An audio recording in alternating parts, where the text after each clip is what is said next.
C'est l'histoire d'un phénomène internet. L'histoire d'une vidéo de mauvaise qualité qui pourtant a enflammé la toile ces derniers mois. Le sujet, les prouesses physiques presque surhumaines d'un certain Hannibal. Un athlète anonyme capable d'exercices qui semblent défier la gravité. Ce New-Yorkais ultra musclé s'est construit son corps grâce à la musculation de rue. Faute d'argent, lui et d'autres jeunes des quartiers ont inventé cette discipline système D, sans haltères ni machine. Ici, seul le poids du corps est utilisé avec tout ce que l'environnement urbain peut offrir. Cette vidéo a été regardée plus de 9 millions de fois sur le net et depuis, Hannibal est devenu une star aux États-Unis. Quartier sensible de Jamaïca dans le Queens. C'est dans ces banlieues défavorisées de New York qu'est née la musculation de rue. J'ai grandi là, au bout de la rue. Et là, c'est la grille qui m'a valu des points de suture. Tu vois ici, c'est cette grille qui m'a causé ça. Nous avons retrouvé Hannibal, 34 ans, le monsieur muscle du ghetto. Avant de devenir célèbre grâce à ses performances physiques, l'homme était surtout connu des services de police. C'est ici que j'ai été arrêté. Les flics m'ont arrêté là, dans cette boutique. Et après, je suis allé en tôle. J'ai passé 1 an en prison. Hannibal a eu un passé de petit dealer, mais c'était il y a 12 ans. Depuis, il a tourné la page, selon lui, grâce à la musculation de rue. J'ai fait ce que je pouvais faire à l'époque. Mais parfois, tu as besoin de rester loin des problèmes, tu vois. Moi, la muscu, ça m'a permis de me sortir de tout ça pendant de nombreuses années. Depuis que la vidéo d'Hannibal est devenue virale sur Internet, la mairie du Queens a rénové le lieu de ses premiers exploits.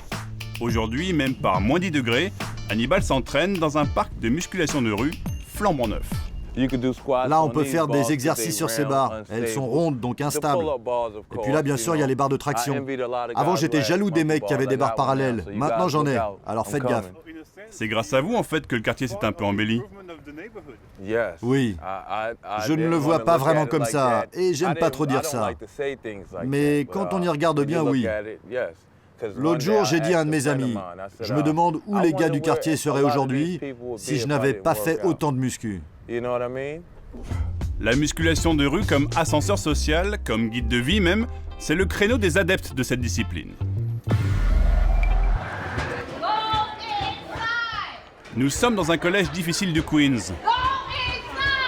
Depuis des années, des intervenants extérieurs viennent ici pour y enrayer la violence en prêchant la bonne parole auprès des élèves.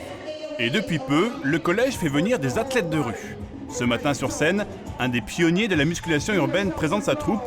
Et pour le Dr Goodbody, ça ne s'invente pas, les exercices de rue sont bien plus qu'un sport. Mon nom est Dr G, G comme grand esprit, G comme génie. Ce que nous faisons, c'est aider ces jeunes en leur apprenant à muscler leur personnalité, à travailler leurs muscles, mais aussi leur cerveau. Donc c'est à la fois une démarche mentale, sportive et spirituelle. La chose principale dont vous avez besoin pour faire partie de cette culture, c'est le bon état d'esprit.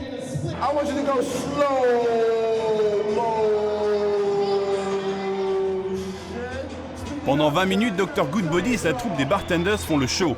Un mélange d'exercices physiques et de conseils de vie simples à comprendre. Les bartenders font travailler l'esprit et le corps.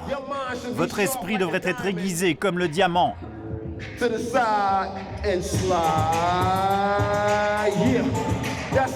Les bartenders viennent tous de quartiers défavorisés. Des garçons bien sûr, mais aussi des filles.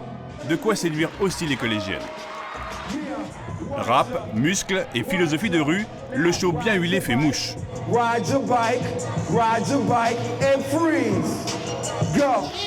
Ça m'a motivé. Qu'est-ce que tu as appris? J'ai appris qu'il fallait vivre à fond, avoir le bon état d'esprit et penser de manière positive. Une philosophie basique qui rapporte. Grâce au récent buzz autour de la musculation urbaine, les bartenders vivent désormais de leur show. Ils donnent jusqu'à 3 représentations rémunérées par semaine. Comme le hip-hop ou le rap avant elle, la musculation de rue est devenue pour certains un business. Los Angeles, la capitale du fitness. Depuis 10 ans, la ville accueille Fit Expo. 350 exposants et 35 000 visiteurs en 2 jours pour ce qui est devenu le rendez-vous incontournable des amoureux de la gonflette, des abdos en acier et des fessiers en béton.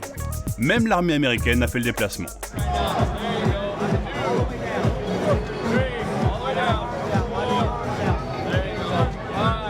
Dans ce temple de la beauté, de la finesse et du bon goût, la musculation de rue a désormais sa place. Entre les épreuves d'hommes le plus fort du monde et les démonstrations de MMA, nous retrouvons Hannibal en tête d'affiche d'une marque de compléments alimentaires. Allez, fais-moi 3, juste 3. Avant, j'en demandais 5. Hannibal est désormais une star et ses fans se bousculent pour le rencontrer.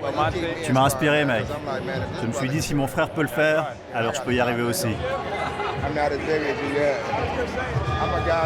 Je suis comme lui, j'ai vécu les mêmes galères et j'essaie juste de m'en sortir par la muscu en gardant l'esprit clair, dans un corps sain.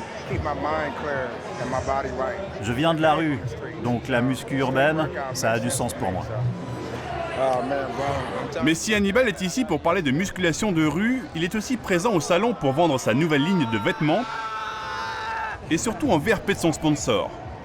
Réparateur de vélos jusqu'à il y a quelques mois, sa vidéo sur internet a changé sa vie. Désormais, il est payé par plusieurs sociétés pour montrer ses muscles, une success story à l'américaine, impensable pour lui il y a encore quelques mois. Le fait d'être ici au salon du fitness, je pensais pas que c'était possible. Je pensais même pas que ça aurait dépassé YouTube. Alors c'est vraiment une chance incroyable. Et si le salon présente comme chaque année les nouveautés en matière de fitness, c'est bien la musculation de rue qui attire le plus les regards. Pour la première année à Los Angeles, des athlètes de rue s'affrontent dans une épreuve de barre.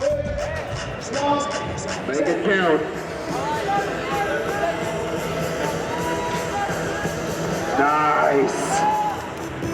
In the planche, ladies and gentlemen. El Checo vient de New York. C'est un des athlètes reconnus de la discipline. Aujourd'hui, il est juge pour la compétition.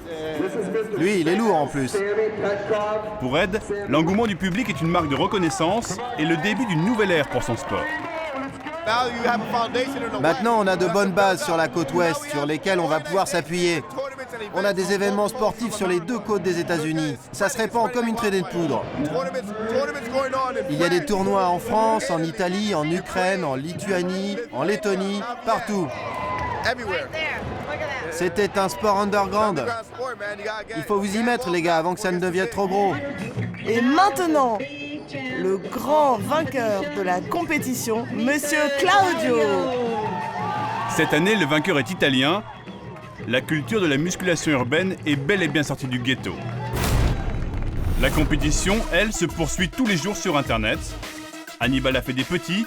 Désormais, des dizaines d'athlètes venant de Turquie, de Russie ou encore de France inondent tous les jours la toile de leurs performances.